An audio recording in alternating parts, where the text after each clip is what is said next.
이제 받들어서 읽겠습니다. 이스라엘아 들으라. 우리 하나님 여호와는 오직 유일한 여호와이시니 너는 마음을 다하고 뜻을 다하고 힘을 다하여 네 하나님 여호와를 사랑하라. 오늘 내가 내게 명하는 이 말씀을 너는 마음에 새기고 네 자녀에게 부지런히 가르치며 집에 앉았을 때에든지 길을 갈 때에든지 누워 있을 때에든지 일어날 때에든지 이 말씀을 강론할 것이며 너는 또 그것을 내 손목에 메어 기호를 삼으며 내 미간에 붙여 표를 삼고 또 내 집 문설주와 바깥문에 기록할지니라. 할렐루야. 네, 앞뒤로 옆으로 인사하십니다. 사랑합니다. 축복합니다.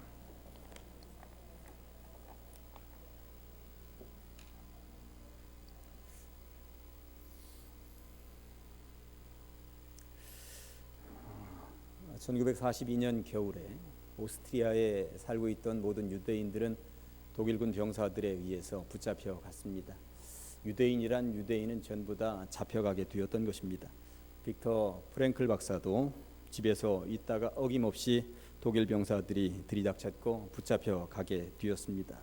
부모님 그리고 아내와 더불어서 군용 트럭에 실리고 기차에 실려서 그들이 도착한 곳은 죽음의 수용소 아우슈비츠였습니다. 그곳에서는 손짓 하나로 남자와 여자로 갈라졌고요. 손짓 하나로 노인과 어린아이로 갈라졌습니다. 헤어지지 않으려고 가족들이 어떻게든 헤어지지 않으려고 손을 부여잡고 울을 때에는 어김없이 폭행이 이어졌고 총소리가 들렸고 누군가는 쓰러져서 질질 끌려 나가기도 했습니다. 이 프랭클 박사가 마지막으로 부모님 그리고 아내와 헤어지면서 그때 주고받았던 그 눈빛을 평생 잊을 수가 없다고 그는 회고록에서 기록하고 있습니다. 남자들로만 구성된 긴 행렬을 따라 커다란 막사에 들어간 이후에 지시에 따라서 소지품들은 전부 다 압수되었고 옷은 벗겨졌습니다. 그리고 얼마 전에 죽은 유대인이 입었던 더러운 줄무늬 죄수복이 던져졌습니다. 빨리빨리 입으라고 하는 명령이 떨어졌고 주섬주섬 옷을 주워 입는데 이 옷 한쪽 박음질한 한쪽에 뭔가 딱딱한 것이 만져지는 것이 있었습니다. 순간 이게 뭐지 하는 생각이 들었지만 그 자리에서 그것을 확인할 수는 없었습니다. 춥고 배고픈 하루가 정신없이 지나가고 나무 판자로 대충 못질을 한 그런 막사의 배정이 되었지요. 침상에서 누우려고 하는데 너무도 많은 사람들이 누워야 하기 때문에 제대로 반듯하게 누워서 하늘을 쳐다볼 수가 없었습니다. 옆으로 누워서 자는데 그나마 다행인 것은 옆 사람의 체온이 이 추운 겨울을 이겨낼 수 있도록 만들어 주더라고 하는 것입니다. 너무나도 경악스러운 이 하루를 어떻게 보냈는지 앞으로 어떻게 전개될 것인지 두려움으로 가득 찬 그 막사는 묵직한 침묵의 공간이었죠. 아내와 부모님은 어떻게 되었을까? 다시 또 만날 수 있을까? 수많은 생각들이 잠을 이루지 못하게 했습니다. 그러다가 아까 그것 이 옷 솔기에 뭔가 딱딱하게 만져졌던 것이 생각이 났고 그것을 살그머니 열어서 끄집어냈습니다. 돌돌 말린 아주 자그마한 쪽지였습니다. 거기에는 작은 글씨로 무언가가 적혀 있었는데 성경 구절이었습니다. 프랭클 박사는 눈을 크게 뜨고 쪽지에 쓰여진 글씨를 읽어보았죠. 성경 구절은 쉐마 이스라엘이라고 쓰여져 있었습니다. 우리말로 번역하면 이스라엘아 들으라. 이 말씀은 우리가 오늘 본문으로 선택한 신명기 6장 4절과 5절 말씀입니다. 이스라엘아 들으라. 우리 하나님 여호와는 오직 유일한 여호와이시니 너는 마음을 다하고 뜻을 다하고 힘을 다하여 네 하나님 여호와를 사랑하라. 옷 솔귀에서 꺼낸 종이에 적힌 구약 성경의 말씀을 읽으면서 프랭클 박사는 놀랐습니다. 사실 이런 상황이라면 이렇게 죽음이 도사리고 있는 이런 상황이라면 여기에 어울리는 성경 구절은 얼마나 부지기수로 많이 있습니까? 내가 너와 함께 하겠다 이런 말씀이거나 내가 너를 이끌어서 고향으로 반드시 돌아가게 하겠다는 그런 말씀이거나 오늘 너를 위하여 내가 싸워줄 테니 너는 걱정 말고 있어라 이런 말씀이거나 이런 말씀들 등등등 얼마나 많이 있습니까? 그런데 옷솔기에서 나온 말씀은 전혀 의외였습니다. 제가 만약 그 당시에 프랭클 박사였다면 이런 생각이 들었을 것 같습니다. 뭐라고요? 지옥 같은 이곳에서도 나와 함께 하시겠다거나 나를 위해서 싸워주시겠다는 말씀이 아니라 지옥 같은 이곳에서도 주님을 사랑하라고요? 이런 상황에서도 주님을 사랑해야 된다는 말씀입니까? 더 이상 인간이 내려갈 수 없는 가장 밑바닥, 그 지옥 같은 수용소에서도 너는 마음을 다하고 뜻을 다하고 힘을 다하여 하나님을 사랑하라는 그 준엄한 명령을 앞에 두고 프랭클 박사는 하늘의 음성을 들었다고 회고하고 있습니다. 이 말씀을 묵상하면서 한참을 쳐다보다 보니까 자기 눈에서 눈물이 폭포수처럼 쏟아지더라고 하는 것입니다. 목이 메였습니다. 이스라엘아 들으라, 프랭클아 들으라. 마치 하나님께서 이 지옥에 오셔서 자신을 품에 안으시면서 끌어안아 주시는 것 같은 것을 느꼈던 것이죠. 프랭클 박사는 그날부터 하나님을 사랑하기로 마음을 먹었습니다. 자꾸만 밑바닥으로 가라앉는 이 심령을 어떻게든 부여잡고 주님 사랑합니다. 주님 사랑합니다. 이 지옥 같은 이 밑바닥에서도 주님 사랑합니다. 회복시키고자 무진장 노력을 했습니다. 힘들고 어려운 상황이 왜 없었겠습니까? 말도 안 되는 상황으로 치달리는 경험을 수없이 했습니다. 그러나 그는 끊임없이 울면서 주님 사랑합니다라고 매달렸습니다. 며칠이 지났을까요? 힘든 노동과 형편없는 식사, 뼛속까지 파고드는 추위와 허기, 그 와중에 놀랍게도 프랭클 박사의 눈에 사람들이 들어오기 시작을 한 거예요. 그런데 이 사람들을 보았더니 두 종류로 사람들을 나눌 수 있겠더라고 하는 것이죠. 한 부류의 사람들은 그런 상황에서도 긍정적인 사람들입니다. 어떤 딱 마른 노인 한 명은 하루 분량의 빵 한 조각을 다른 사람에게 나누어 주더랍니다. 그 한 조각을 남에게 나누어 주면 그는 그날을 굶어야 됩니다. 그런데도 그 빵 한 조각을 더 힘들어하는 누군가에게 나누어 주는 사람이 있더라고 하는 것입니다. 어떤 사람은 그 지옥 같은 상황에서도 농담을 하면서 사람들의 기운을 북돋아 주더라고 하는 것입니다. 또 어떤 사람은 이런 경우도 있었다고 하는 거예요. 병에 걸려서 기운을 잃어버리고 시들시들 앓는 것 같으면 독일군 병사들은 어김없이 그를 붙잡아서 가스실로 보내버렸습니다. 가스실은 죽는 곳입니다. 시들시들 앓아서 누워가는 사람이 있어서 독일군 병사가 그를 끄집어서 내려고 하는데 잠깐 저를 데리고 가십시오. 제가 대신 가스실로 가면 안 될까요? 하고 누군가를 대신해서 가스실로 가는 사람도 있는 장면을 그가 보았다고 하는 것입니다. 이에 반해서 다른 부류의 사람들도 거기에는 있었다고 회고하고 있습니다. 어떤 사람은 빵을 훔치더라고 하는 것입니다. 그나마 없는 빵, 자기 혼자 더 먹겠다고 빵을 훔치다가 들켰는데 그 때문에 그 막사에 있는 모든 사람들이 다 굶주리게 만들었다고 하는 거예요. 벌이 이제 독일군으로부터 온 것이죠. 어떤 사람은 같은 유대인이면서도 독일군에게 빌붙어서 동료들을 밀고 하는 사람도 있더라고 하는 것입니다. 프랭클 박사는 생각했습니다. 무엇이 사람들을 이렇게도 만들고 또 저렇게도 만든단 말인가? 어떤 사람은 인간의 존엄성과 품위를 유지하는 것이고 또 어떤 사람은 이렇게 비열하게 산단 말인가? 이것에 대해서 깊이 고민하고 연구하기 시작을 했습니다. 그리고 그 비밀을 찾아냈죠. 삶의 의미가 결정하는 것이구나. 진정한 삶의 의미를 찾은 사람은 어떤 상황에도 남을 도우며 격려하고 지지하고 함께 가보자 하는 것이고, 삶의 의미를 제대로 발견하지 못한 사람은 그저 상황에 휘둘리며 죽어가거나 비열한 웃음과 압으로 독일군들에게 빌붙어서 불쌍한 동료들에게 독일군보다 더 완악하게 하더라고 하는 것입니다. 프랭클 박사는 2년 반 정도 그 수용소에 머물러 있다가 기적적으로 살아났습니다. 그가 죽기 전에 제2차 세계대전이 끝난 것입니다. 이후에 프랭클 박사는 그곳에서의 경험을 바탕으로 로고 테라피라는 의미요법을 창안해냈습니다. 의미요법의 핵심은 무엇이냐면 사람을 살리는 것은 건강이나 돈이 아니라 의미이다. 어디에다가 의미를 부여하며 사는가, 이것이 정말로 중요한 것이다. 그렇게 얘기를 하고 있는 것이죠. 여러분들은 어디에 의미를 부여하고 사십니까? 신구약 성경을 다 읽어보면, 신구약 성경을 통틀으면 1189장으로 되어져 있습니다. 그리고 신구약 성경의 총 절수는 31,079절입니다.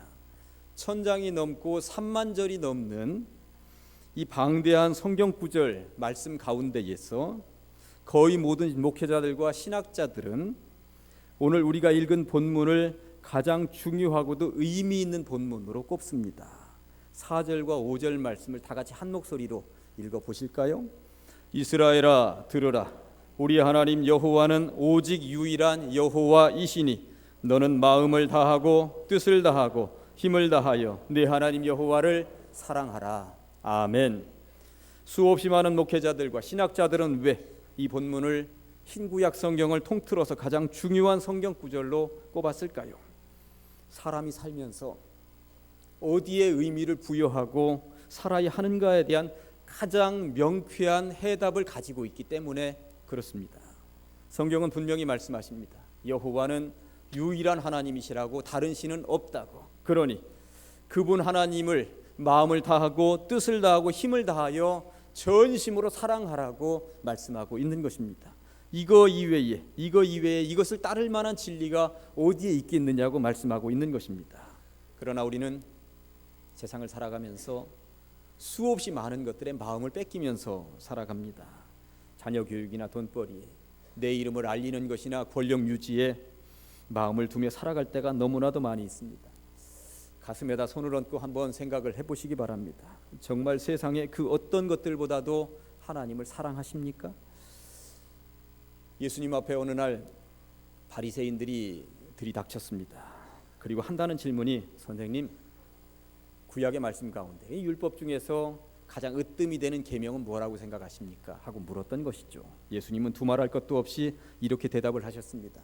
내 마음을 다하고 목숨을 다하고 뜻을 다하여 주 너희 하나님을 사랑하라 하셨으니 이것이 크고 첫째 되는 계명이라고 예수님도 분명히 말씀하셨으니, 신구약 성경을 통틀어서 우리가 가장 으뜸으로 마음에 새겨야 하는 말씀은 바로 이것, 하나님을 사랑하는 것인 줄로 믿습니다. 빅터 프랭클 박사는 아우슈비츠 그 지옥에서 기적적으로 살아남은 후에 회고록에서 이렇게 말을 하고 있습니다. 지옥과 같았던 이 모든 것이 끝이 났습니다. 언젠가는 이 기억도 한낱 악몽에 지나지 않았다고 덤덤하게 고백할 때가 올 것입니다. 그러나 영원히 남을 단 한 가지, 그것이 있다면 그것은 하나님을 경외하는 마음입니다. 부디 비옵기는 그 어떤 것보다, 그리고 그 어떤 상황에서도 하나님을 사랑하시기를, 더 놀라운 진리의 의미를 부여하며 사시기를 주님의 이름으로 간절히 축원합니다. 오늘 본문은 하나님을 사랑하라는 명령 뒤에 구체적인 실천 목록들까지도 세세하게 기록을 하고 있습니다. 6절부터 9절까지가 실천 목록들이죠. 이런 실천 목록을 보면서 하나님을 사랑한다는 것은 무엇일까? 하나님을 사랑하는 사람들은 그렇다면 어떻게 살아가게 되는 것일까? 제가 이 고민을 해본 거예요. 그랬더니 세 가지 꼭지로 나눌 수 있겠구나 하는 생각이 들었고요. 이 설교의 뒷부분은 이 세 가지 꼭지를 가지고 함께 말씀을 받고 은혜를 나누도록 하겠습니다. 하나님을 사랑한다는 것은 첫째, 말씀을 마음에 새기는 것입니다. 6절 말씀에 보니까 이렇게 되어 있어요. 오늘 내가 네게 명하는 이 말씀을 너는 마음에 새기라고 분명히 되어져 있습니다. 마음에 새기라고 하는 이 말씀이 무엇이냐면 4절과 5절 말씀입니다. 4절과 5절 말씀을 하여튼 마음에 새겨라. 성경을 읽어보면 이 말씀을 지켜 행하라, 이런 구절은 부지기수로 많습니다. 그런데 마음에 새겨라, 이런 말씀은 여기가 유일합니다. 그러니까 지켜서 행할 것들이 있는데, 그렇게 많은 지켜서 행할 것들 가운데 이 말씀만은 이 마음판에다가 하여튼 새기라고 하는 것이니 얼마나 중요한 것입니까? 주님은 말씀을 이 머리에 새기라고 하지 않으셨습니다. 머리에 새기라고 하는 것은 지식적으로 학적으로 배워서 풍부한 지식을 가지고 있으라, 이런 말일 것입니다. 그러나 주님이 원하시는 것은 그거 아니었습니다. 주님은 이 말씀을 몸에다 새겨라, 이런 말씀을 하지도 않으셨습니다. 몸에다 새기라 했으면 우리는 전부 다 문신으로 해서 온 놈을 다 말씀으로 도배해야 할 것입니다. 주님이 원하시는 것은 그러한 외형적인 것이 아니었다고 하는 것입니다. 주님은 마음에 새기라고 말씀하고 있으십니다. 어떻게 마음에 새길 수 있을까요? 마음에 새기는 방법들을 성경은 거듭거듭 강조하고 있습니다.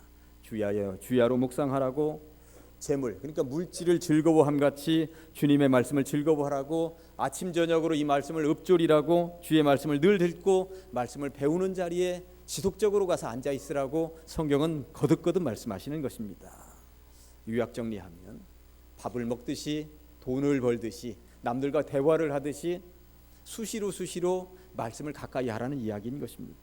아침마다 말씀 묵상하고 묵상한 말씀에 의지해서 살아가고 저녁에 잠들기 전에도 오늘 말씀에 의지해서 내가 살았는지 말씀으로 양식 삼으라는 것이고 남들과 대화하듯이 말씀을 내 것으로 만들라고 하는 것입니다. 그래서 이 마음속에 말씀이 차곡차곡 쌓이라고 하는 말씀인 것입니다.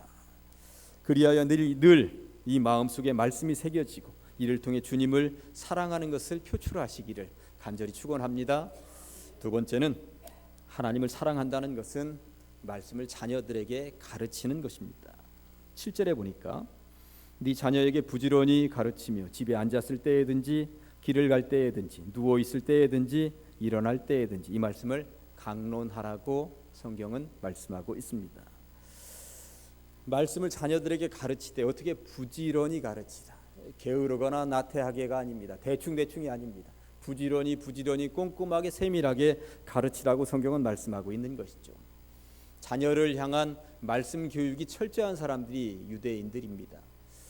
안식일이 되면 회당에 다녀와서 그들은 식탁에 앉아서 식사하고 나머지 시간은 어떻게든 자녀들에게 말씀 교육하는 데에 할애합니다. 저는 주일을 보내고 나면 우리 아이들 집에 오면 오늘 전도사님이 설교 뭐라고 하시든 하고 꼭 물어봅니다. 하여튼 숙제합니다. 이 아이들은 오늘 성경 본문이 무엇이었는지 설교 제목이 무엇이었는지 그리고 어떤 내용이었는지 저에게 설명을 해야 합니다. 가족 예배 드리는 날은 또 이렇게 다 아이들이 제 설교를 또 듣지 않습니까? 그런 날은 제가 또 더 묻습니다. 아빠가 설교를 오늘 뭐라고 하든 하면 우리 아이들은 성경 구절과 성경 제목과 하나 둘 포인트 반드시 저에게 얘기를 합니다. 이 말씀대로 살자. 이 말씀대로 살자. 그 확인이 우리 아이들을 훈련시키는 거라고 저는 생각을 합니다. 아침마다 밴드의 말씀을 올리고 나서 이 아이들에게도 반드시 올립니다. 그리고 한낮이나 저녁 때쯤이 되면 오늘 내가 너에게 카톡으로 보내준 말씀이 뭔지 알아? 이렇게 수시로 점검을 해서 물어봅니다. 그리고 딸내미는 아들보다도 딸내미는 조금 더 컸으니까 아빠 저에게 보내준 이 말씀이 무슨 의미예요? 하고 물을 때가 있습니다. 이런 것들이 얼마나 저에게 기쁨으로 다가오는지 모릅니다. 서혜경 교수라고 있습니다. 미국 카네기 홀이 선정한 세계 3대 피아노 연주자 가운데 하나입니다. 이 세계 3대 피아노 연주자 가운데 하나이니 우리나라로서는 자랑스러운 분이라고 할 수 있습니다. 그녀의 어머니는 이 서혜경 교수가 어릴 때부터 아주 혹독하게 훈련을 시켰다고 하는 거예요. 새벽 5시가 되면 깨워서 새벽 예배도 참여시키고 그리고 집으로 돌아와서는 꼭 줄넘기를 200번씩 시켰다고 합니다. 왜냐하면 건강이 보장되지 않으면 안 된다, 음악은 안 된다 하는 생각을 가지고 있었기 때문에 그렇습니다. 어린 나이에 미국으로 유학을 가게 되었고요. 낯설고 물서른 이국 땅에서 밀려오는 외로움 때문에 이 서혜경 교수는 무진장 울고 무진장 힘들어했다고 하는 것입니다. 이런 그녀가 모든 역경을 극복하고 유학 생활을 성공적으로 마칠 수 있었던 원동력이 있었다고 그녀는 회고하고 있는데 그것은 일주일에 한 번씩 주일날 저녁이 되면 한국에서 걸려오는 어머니의 전화였습니다. 그의 어머니는 일주일에 한 번씩 전화를 걸어서 반드시 처음으로 묻는 질문이 있었습니다. 얘야, 오늘 교회 가서 하나님께 예배는 제대로 잘 드렸니? 이것이었습니다. 물어볼 질문들이 얼마나 많이 있습니까? 공부 잘하니? 교수님은 괜찮아? 친구들 많이 사귀었니? 밥은 제때제때 먹고 있는 거야? 건강하니? 밤에 잠은 잘 자는 거야? 등등등. 그러나 서혜경 교수의 어머니는 자녀를 실력자로 키우고 싶은 욕심이 있었습니다만 믿음 없는 실력자로 키우고 싶지 않았던 것입니다. 아무리 세상에 나가서 실력을 발휘하는 사람이 있다 하더라도 믿음이 없이 길러지는 실력자면 아무 소용이 없다는 것, 하나님 나라에 전혀 의미가 없다는 것을 이 어머니는 알고 있었던 것입니다. 이로 인해 서혜경 교수는 유학 생활을 하면서 한 번도 빠지지 않고 주의를 지킬 수 있었다고 회고하고 있습니다. 그리고 믿음으로 자란 세계적인 피아노 연주자가 되었던 것이죠. 저는 우리 가장제일교회 성도들의 모든 자녀들이 요소에서 꼭 필요한 실력자들이 되면 좋겠습니다. 그러나 믿음 없는 실력자가 아니라 굳건한 믿음 위에 서 있는 실력자들이 될 수 있기를 저는 간절히 기도할 것입니다. 그렇게 될 줄로 믿습니다. 하나님을 사랑한다는 것은 세 번째, 이제 마지막으로 말씀을 자꾸 눈에 보이도록 하는 것, 눈에 보이는 곳에 배치하는 것, 이것입니다. 8절과 9절 말씀이 이렇습니다. 너는 또 그것을 내 손목에 매어 기호를 삼으며 내 미간에 붙여 표로 삼고 또 내 집 문설주와 바깥문에 기록할지니라. 이스라엘에 제가 성지순례를 가지 않았습니까? 이스라엘에 가보면 아직도 이 이마에다가 네모 깍을 달고 이 손목에도 네모 깍을 이렇게 메고 다니는 사람들이 있어요. 이 말씀대로 지금 살기 위해서. 그 깍을 열어보면 거기에는 신명기 6장 4절 5절 말씀 성경 구절이 들어 있습니다. 그런데 오늘날 깍을 이마에다가 메고 손목에다가 메고 다니면 미쳤다 소리 들을 것입니다. 이 말씀을 현대적으로 어떻게 해석할 수 있을까요? 말씀을 늘 가까이에서 접할 수 있도록 하고 다니라라고 하는 것입니다. 2년 전부터 송구영신 예배에 말씀을 뽑을 때에 그 이전에만 해도 책갈피로 하다가 이제부터는 신용카드 크기의 카기로 뽑았습니다. 왜 그런 의도이겠습니까? 책갈피로 할 때는 책을 어떻게든 열어야, 일부러 열어야만 볼 수가 있겠습니다만 신용카드 크기로 하면 지갑에다 넣고 다니고, 그리고 모서리를 잘라내면 열쇠고리에다 꽂고 다니면서 수시로 보라는 이야기입니다. 그것이 바로 말씀을 가까이 하면서 보라고 하는 그런 의미라고 하는 것입니다. 요즘 젊은 아이들은 이 스마트폰 시대이다 보니까 스마트폰에 어플을 깔을 때에 아침마다 묵상할 수 있는 말씀이 오는 것을 깔아놓은 청년들이 있습니다. 그러니까 매일 아침마다 말씀이 한 구절씩 그 스마트폰에 날라오는 거예요. 그거 묵상하면서 살아가는 청년들이 얼마나 예뻐 보이는지 모릅니다. 스마트폰을 가지고 있으시면서 성경 찬송과 관련된 어플은 하나도 없다 반성하시기 바랍니다. 이것보다 가까이 말씀을 접할 수 있는 것이 어디에 있습니까? 스마트폰 시대입니다. 그렇게 귀한 선물을 우리에게 선물이 주어졌는데 말씀과 관련된 어플은 하나도 없고 온갖 세상적인 것들만 거기에 가득하다면 정말 반성해야 된다고 하는 것입니다. 집에 성경 구절과 관련된 액자가 하나도 없으시다 그러면 사셔야 됩니다. 말씀을 늘 가까이에서 묵상할 수 있는 것들이 내 가까이에 있는가? 내 주변에 말씀들이 있는가? 내 주변에 언제든지 눈만 열면 말씀을 읽고 말씀을 접할 수 있는 도구들이, 기구들이 있는가? 이것들을 점검하라고 주님은 말씀하고 계시다라고 하는 것입니다. 이제 말씀을 정리하고 마치고자 합니다. 하나님은 이스라엘에 들으라 라며 말씀을 시작하셨습니다. 그런데 아무리 이것이 하나님의 명령이라 하더라도 하나님을 사랑하는 마음이 없다면 이 말씀이 들릴까요? 들리지 않을 것입니다. 그냥 잔소리에 불과할 것입니다. 너나 잘하세요. 너나 자녀들에게 가르치세요. 너나 이마에 매달고 손목에 묶고 다니세요. 너나 어플 받으세요. 너나 액자 사세요. 너나 지갑에다 넣고 다니세요. 이럴 것입니다. 다 잔소리에 불과할 것입니다. 어린 시절 초등학교 다닐 때나 중학교 다닐 때 교장 선생님의 훈화는 그렇게도 길고 지루하고 힘들었습니다. 지금 생각해보면 얼마나 피가 되고 살이 될 만한 좋은 말씀들을 주셨을까요? 그러나 그 얘기 제대로 들은 아이들은 하나도 없습니다. 왜 그랬을까요? 교장 선생님하고 우리들하고 이게 교감이 안 되어져 있는 상황이었기 때문에 그럴 것입니다. 하나님께서 이스라엘아 들으라 라고 말씀하시는데 하나님과 교감이 제대로 되어져 있지 않고 하나님에 대한 불일듯한 사랑이 형성되어져 있지 않다면 뒤에 말씀하시는 것, 이것들은 전부 다 잔소리에 불과할 것입니다. 오늘 저의 설교도 마찬가지입니다. 하나님에 대한 사랑이 없고 저에 대한 애정이 식어져 있다면 저의 설교는 잔소리에 불과할 것입니다. 그리고 구구절절이 아무리 의미 있는 성경 말씀을 갖다 들이대더라도 들리지 않을 것이라고 하는 것이죠. 그러니 사랑해야만 들린다. 사랑하는 마음이 있어야 이런 덕목들, 목록들이 다 귀에 마음판에 새겨지는 것이고 들린다. 하나님은 이렇게 말씀하고 계신 것입니다. 부디 비옵기는 하나님을 사랑하시기를 주님의 이름으로 간절히 축원합니다. 그리고 하나님의 명령, 마음과 힘과 뜻을 다하여 하나님을 사랑하라던 그 명령을 들으시고 이 마음판에 새겨보시기 바랍니다. 지식적으로만 그리고 겉모양으로만이 아니라 이 마음판에 하나하나 새기시면서 자녀들에게, 신앙의 후진들에게 부지런히 가르치시고요. 이 말씀을 어디서든지 쉽게 접할 수 있도록 내 주변을 말씀으로 채워가시면 그것이 바로 하나님께서 원하시는 일이 아니었겠는가 하는 생각이 듭니다. 이를 통하여서 말씀과 기도로 거룩해지는 여러분들 되시기를 주님의 이름으로 간절히 축원합니다. 기도하시겠습니다. 하나님 감사합니다. 이스라엘에 들으라 명령하셨던 것처럼 수천 년이 흐른 오늘날도 우리들에게 다가오셔서 가장제일교회 성도들이여 들으라, 하나님을 사랑하라, 그리고 실천 목록들을 준행하라 명령하시는 음성을 듣게 하여 주시옵시고 그러한 것들을 준행해 나가는 것이 기쁨이게 하여 주시옵소서. 예수님의 이름으로 기도합니다. 아멘.